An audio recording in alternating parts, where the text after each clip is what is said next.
حضور نبی رحمت صلی اللہ علیہ وسلم کا فرمان مبارک ہے، فَفُرِجُ صدری ثم غسلہ بماء زمزم ثم جاء بطشت من ذهب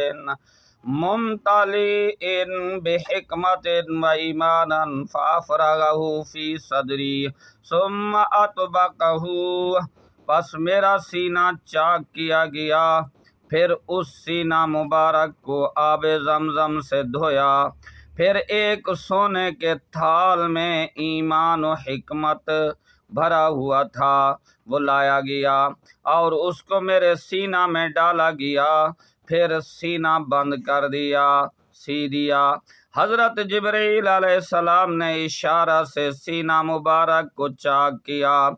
دل مبارک نکالا اور سونے کے طشت میں رکھا،